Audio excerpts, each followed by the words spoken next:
Well, good morning again. It's 11:46, and so we have a workshop that's supposed to start at 11:45, and CCL, of course, we maintain a strict schedule here, you know. So anyway, so this will be the social media workshop that we're going to do for the next 40 minutes here.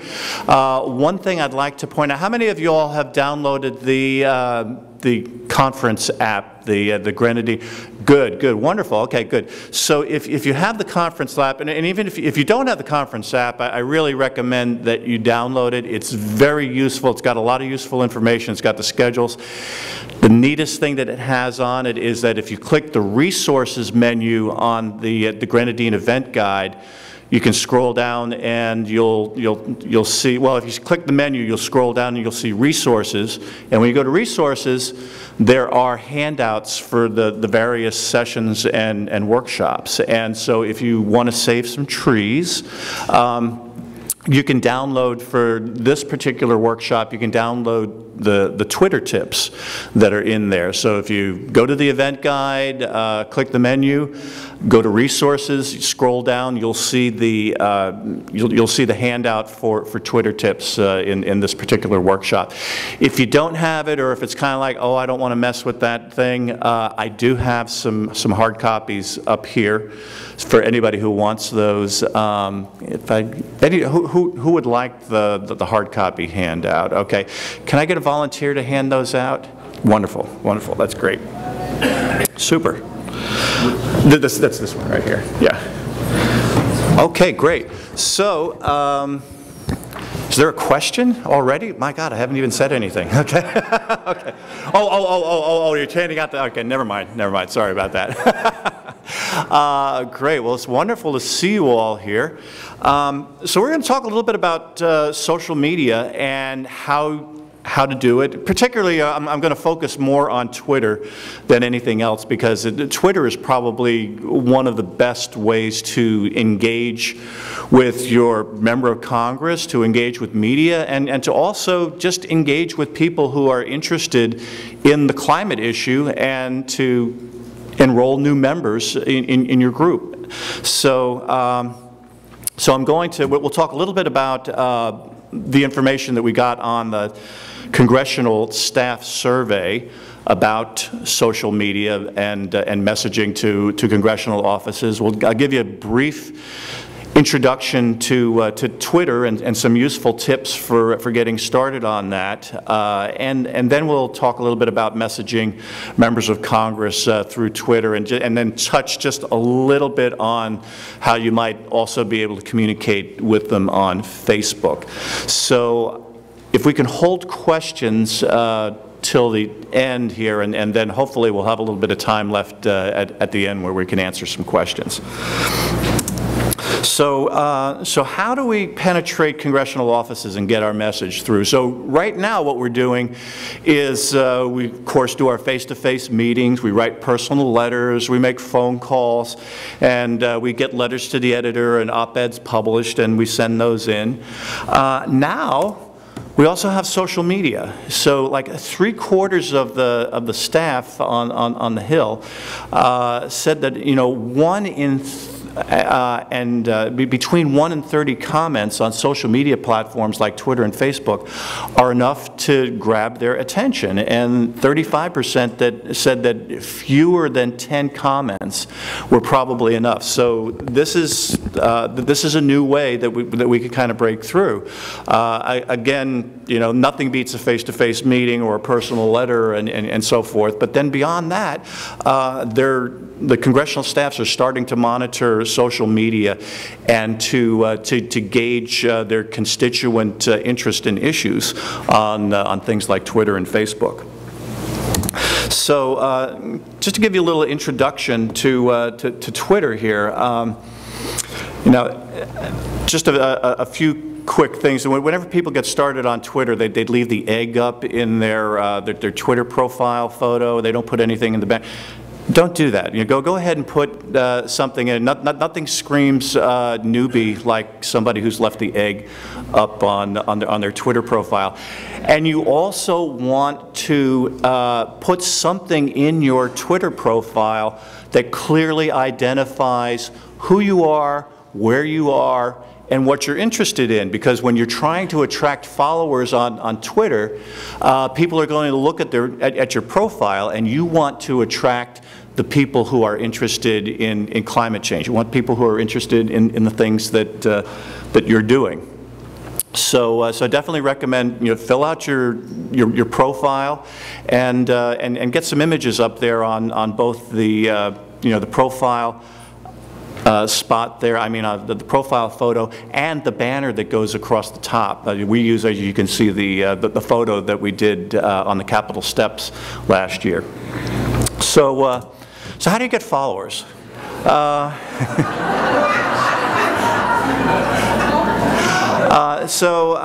the protocol on Twitter is that if you follow somebody, they'll look and they'll say, oh, I've got somebody new following me, and they'll take a look at your profile, and if you're not some psycho, they will probably follow you back. And so that's sort of the basic protocol on Twitter, is that. So so you can get followers by following other people, but then the question becomes, okay, well, who do you want to follow? So a good place to find new followers is to look at the people who are following people who are heavily involved in the climate issue. So, for instance, here we have Naomi Oreskes, who is the author of Merchants of Doubt. If you go and you look at who are the people following her, you can kind of take a quick look at their profiles. Like, oh, well, yeah, I'd like to have them following me. I want them, and so you just follow them, and you wait a couple of days, see if they follow you back. If they don't follow you back, then cut them loose. Because you don't want to look desperate on Twitter. There's nothing worse than somebody who's following 1,000 people and they've got 50 followers. So so you definitely want to, the people who don't follow you back, well, they're pretty useless to you. So I would just unfollow them, so to speak. And again, like Climate Reality Project, they're another good one that you can go to look for people that might be following you. Bill McKibben, he's a great. He tweets a lot. He's got a lot. Obviously, he's got a lot of followers. So these are good places to go to try to find followers. And again, as I say, the basic protocol is find somebody you want to have following you, follow them, and then see if they follow you back. And another thing that you want to do to attract followers is you want to tweet. Nobody's going to follow you if you're not tweeting. And so for us on our Citizens Climate page, we normally post about 8 or so tweets a day. You don't have to probably post that many tweets, but if you really want to get serious about it, I would post about maybe 3 or 4 tweets a day or something like that. And so then the next question is, okay, well, what do I tweet?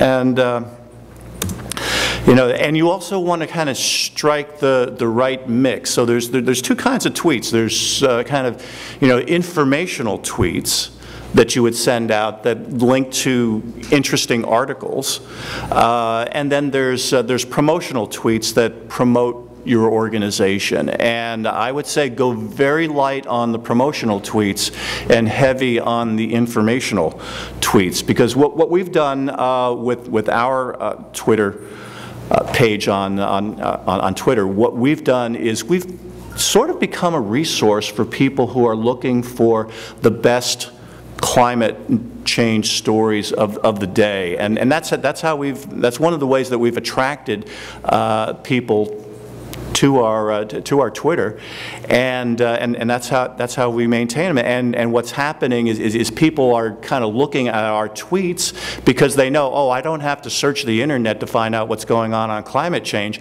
I can just follow Citizens Climate Lobby. I can look at their feed every day and I can see What are the most important stories of the day that I need to be looking at? And then usually what we do is we mix in 1 or 2 promotional tweets. Like we might promote the introductory call, we promote the conference, you could promote meetings that are coming up and things like that. So here are some of the things that you can tweet about from a promotional standpoint. And as I said, you want to go kind of light on those, more heavy on the newsy type of tweets that you might be putting out there. And there are a lot of great resources where you can get those kinds of tweets. The Hill has an energy and environment blog that, latest things that are going on in Congress.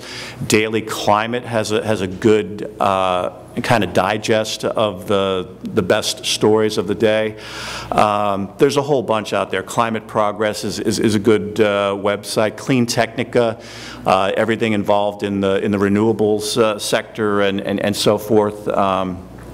E&E News is a good one. Most of their stuff is subscription, but they do have a public page with some very good stuff. And Climate Central is another good place to find tweets. And so when you do tweet, there's a couple of things that you want to do to get in front of the people who are interested in the climate change issue. So one of those things, obviously, is using a hashtag.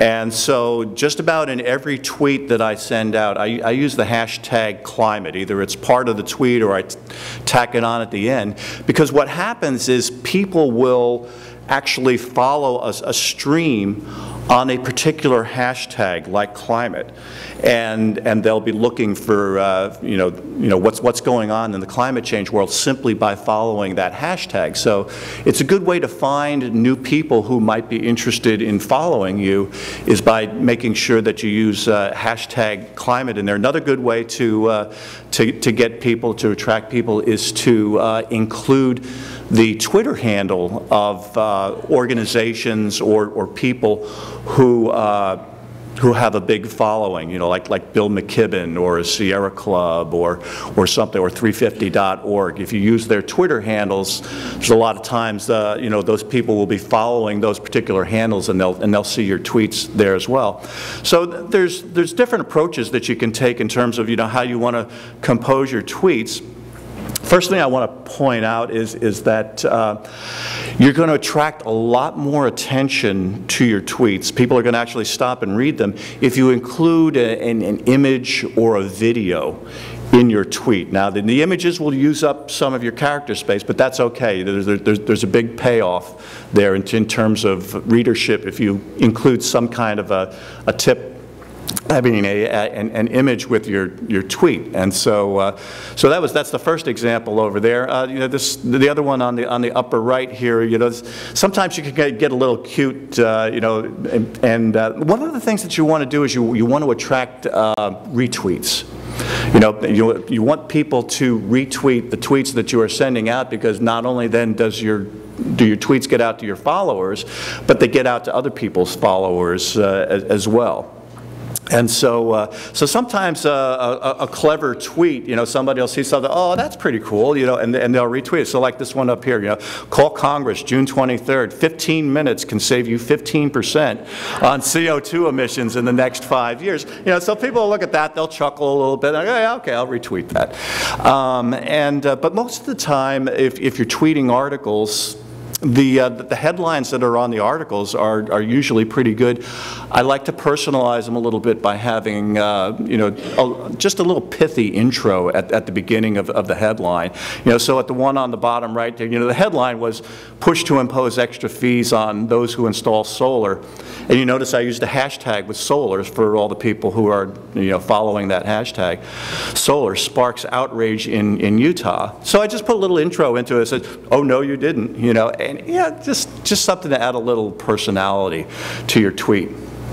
So So you're getting followers, you know what you want to tweet, you know how to do it, and everything. You know, how do you make sense of Twitter? You know, because it's basically like this river of messages. I mean, we've got like 17,000 followers. I mean, we're following, you know, about at least 16,000 people, and there's no way I could actually look at every tweet that's that's coming into our feed. So how do you kind of tame this big river, this fire hose, you know, of messages that's coming in? So what you want to do is you want to take that big river of tweets and break it down into small streams that you can just kind of wade into, you know, where the volume of tweets coming in, you know, goes from 20 a second to maybe, you know, 10 a minute or something like that. And the way that you can do that, there are certain tools out there that are very useful for breaking things down into streams so that you can monitor what you are, you know, your tweets that are going out, number one. You can monitor those, but you can also take a look at who's interacting with your tweets and also who's retweeting your tweets. And I'll explain in a minute why it's very important to monitor that stuff. But if you do, you know, Hootsuite is a great application for doing that. As I said, you can see it breaks things down. It breaks the feeds down into different streams. So up here, we've got on the left scheduled tweets, and you can schedule your tweets on Twitter. You don't have to be, you know, chained to Twitter all day tweeting things. What you can do at the beginning of the day is look for things to tweet, and you can actually schedule those tweets to go out through the day. And I recommend that you kind of space them out throughout the day instead of just sending a bunch of tweets out all at one time, because people are going to be looking at Twitter at different times of the day. So you'll be able to snag people, you know, more people if you space your tweets out, because different people will be checking in at different times of the day. So then I have another stream here that tracks the mentions. So a mention is when somebody includes your handle in the tweet. So all the people who are, you know, using, you know, at Citizens Climate, I'm tracking that in the mentions stream over here. And then the other stream that's really critical here is the retweets, and I'll explain in a minute what you can do with the retweets. So on Hootsuite, it's pretty easy to set up those streams. You see over on the left there, there's different ways that you can set up a particular stream. And Hootsuite will allow you to actually do like about 10 different streams on there. So in addition to monitoring your mentions and your tweets and your retweets, what you can also do is you can track different hashtags. You can follow a particular person on Twitter, so you can create all these streams that are pretty useful to be monitoring. You know, so just a little example here. I set up a stream for Coral Davenport, who is a reporter for the New York Times. So you just do a little search, and voila, you've created a stream for her. So you can see what she's tweeting, and then you can also interact with her when she does tweet. And that's a great way, particularly to develop a relationship with a journalist. You know, if there's a reporter at your newspaper, you know, that you want to develop a relationship with, follow them on Twitter and then monitor the things that they are tweeting and start interacting with them. Or you can just tweet them directly. You know, when they write a story, you can say, okay, great story that you did on the you know, environmental, you know, pollution of the river in town or something like, you know, just something to start engaging the media with. You know, so you can do that with them, and as we'll talk about in a few minutes, you can also do that with your member of Congress. So I mentioned that it's probably a good idea to schedule your tweets so that you don't have to be glued to Twitter all day. And with Hootsuite, it's pretty easy. They've got a little tool for scheduling the tweets at a particular time. And you can see on the right there, I had all of these tweets that were scheduled to go out at different times of the day. So then that takes us to the next thing, of why you want to be monitoring your tweets, and I call this checking my lobster pots, and the reason I call that is I kind of look at the tweets that I schedule throughout the day as my lobster pots, and then I come back and I check, who are the people who are, either mentioning us or retweeting our tweets. And so what I did in this particular instance, I came back to check on a tweet that went out, and I saw that there were, something like 13 retweets or something like that. So if you click on the retweets, it'll show you the people who actually retweeted your tweet. And so number one, what you want to do is, take a look at their profiles and go, oh, hey, this is somebody I want to have following me, and you go ahead and follow them if they're not already following you. So here's a good example. There was a guy named Jeffrey Supran who retweeted one of my tweets, and what is that? Okay. Is that my no, that's somebody else's presentation. Okay, great. So I looked at his profile, and he saw that he was in Cambridge, Massachusetts, but he wasn't following us. I said, well, this looks like a guy who should be following us. So I followed him, and then, lo and behold, within the next 24 hours, he was following us. And so then once somebody follows you back, it's kind of like, oh, they're actually interested in us. So then you can start engaging them. If they follow you back, you can tweet them back, and you can say, oh, thanks for following. And I saw that this guy was up in Massachusetts. So I asked him a question: are you connected to our fabulous Boston chapter or something like that? And so the conversation then gets started on Twitter that way by sending out a tweet, seeing who retweeted you, and then start following them, and then if they follow you back, then it's an opportunity to engage with them. And so one of the more surprising ones that happened, I noticed that somebody by the name of Joel Bach retweeted one of my tweets. I said, well, who's this Joel Bach guy? Oh, that's who Joel Bach is. All right, cool. So I followed him, and he followed back, and then started a conversation, and out of that conversation then that led to a phone call with Mark, and that's how our relationship with Years of Living Dangerously got started, basically through Twitter. So yeah, thanks. But there's a little bit of a problem with Hootsuite.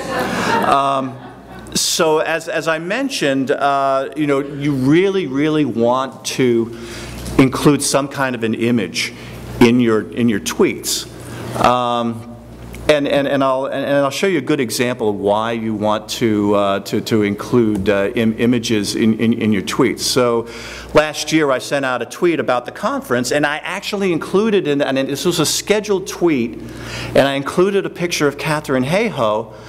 But the picture didn't show up in the Twitter feed, and and it's sort of like, well, what's the point? You see where it says View Photo? Yeah, if you click on the View Photo, you'll see the photo.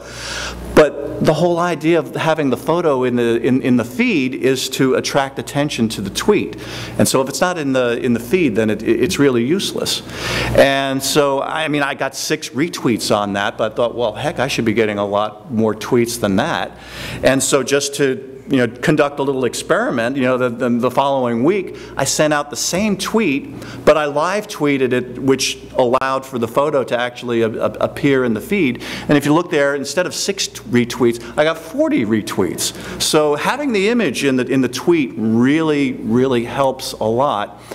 But the problem with Hootsuite is that if you attach photos to a tweet that you schedule in Hootsuite, the photo won't appear in your Twitter feed. Now, if you purchase Hootsuite's premium service, you know, then the photos will appear in your Twitter feed. I said, well, screw that. I don't want to pay for it. Okay. So then I went looking around. Okay, well, what can I do to schedule my tweets? And I discovered that there's another service called Buffer that you can use to schedule your tweets, where the photos will turn up in your Twitter feed. Now, the only problem with Buffer is that to get the streams that you get in Hootsuite, you have to buy their premium service. So the bottom line here is that I use Hootsuite to manage the streams, but I use Buffer to schedule the tweets so that the photos will appear in the Twitter feed. So let's take another look at an example here of, you know, this is a fairly recent example. I sent out a tweet about, you know, when Trump made his energy speech, and then I got 18 retweets. So I started checking the people who were retweeting, and I saw this guy Randy Shostak, and the name wasn't familiar to me. So I looked at his profile. And you know, it turns out he's in Washington, D.C. He's a journalist, and he writes for the American Geophysical Union. And so I thought, well, hey, maybe he ought to be covering the conference. And so I tweeted him back. I said, thanks for the retweet. You want to cover the Citizens Climate Conference next month? And he, as you see below, he tweeted back, looks interesting, you know, provide me the details for registering and all that. So he gave me his email address, and we connected, and so now he's registered as a journalist to come and cover the conference. So again, another good example of you know, engaging through Twitter, and that leads to something. So the big thing that we want to do now with Twitter is to communicate with Congress on social media. Some of these members of Congress actually do their own tweets.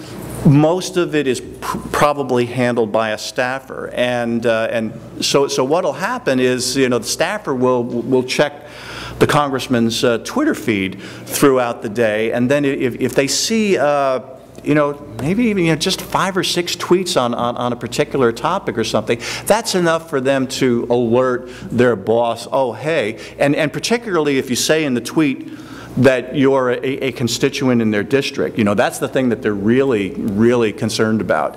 And that's why it's important to put in your profile where you are, so that if they look at your profile, they'll see, oh yeah, they are a constituent. Okay, so that's enough to get the attention of the staffer, and like I say, if there's enough tweets going to them, you know, they'll flag it for their boss.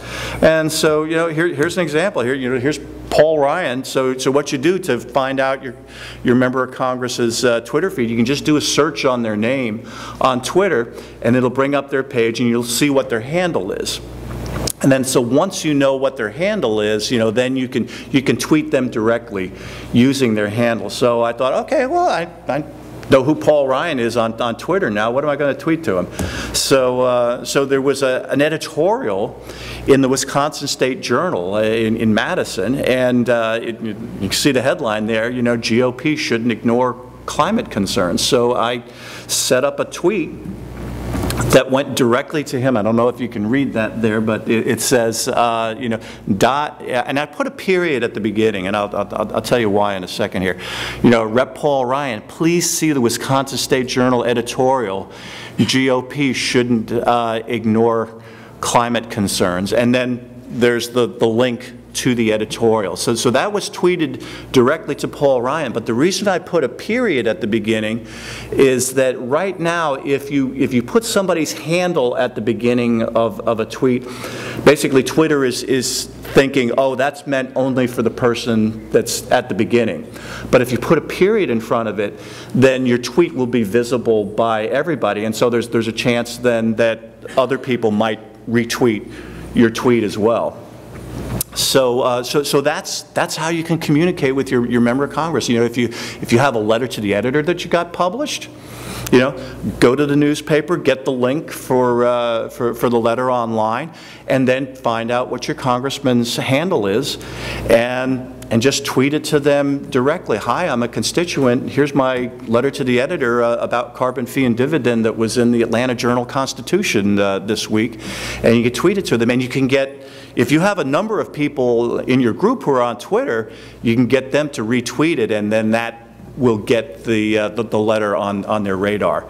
I'm going to hold that for just a minute. So you can do similar thing on Facebook. Facebook is a little bit trickier because you just can't post something on a congressman's Facebook page. What you have to do on Facebook is you have to post a comment on something that they posted on their Facebook wall. So my senator is Johnny Isaacson, and I checked him out for a few days, and I saw that he posted this thing about the EPA, you know, it says, oh, we must stop the EPA from asserting control over thousands of streams and all this other kind of stuff. And so I thought, oh, okay, there's an opportunity. So then I posted a comment underneath it, and I said, hey, market-based incentives are more effective than EPA regulations. And you know the basic message there. And then I provided a link then to carbon fee and dividends. So that's a way that you can also use Facebook to interact with your member of Congress, is by checking the things that they're posting, and then when there's an appropriate time to post a comment on their post, you can post the comment. So let me check my time here and see how I'm doing. Let's see, 12:17. When does this work? 12:30. Oh gosh. Okay, let's move here. Okay, so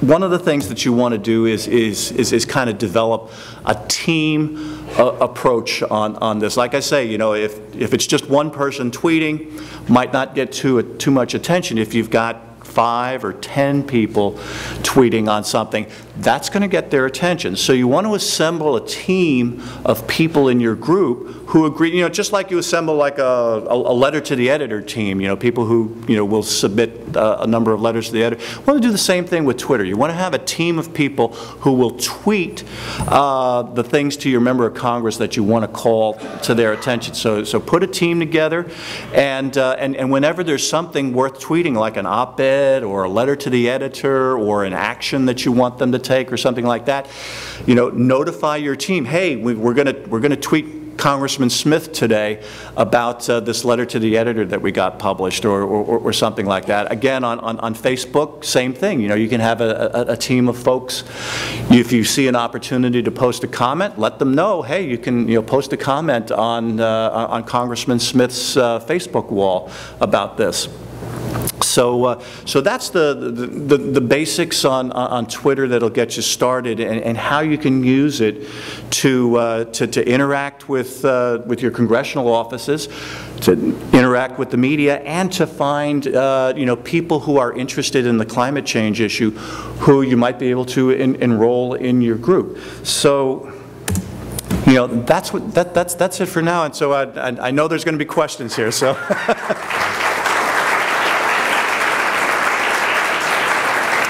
So I'll kind of go back and forth here. Anybody got a question over on this side? Yes. Quick question. Matt Zenzi from PA06. Is there a way to direct message members of Congress through the Facebook page? I suppose if they're following you on, or if they've friended you on Facebook, you can, but probably not. That's just my guess on that. I think, again, the best way, I think, to get through to them on Facebook is going to be to post a comment on the things that they're posting. Got a question over here? Yeah, in the back there. Yeah.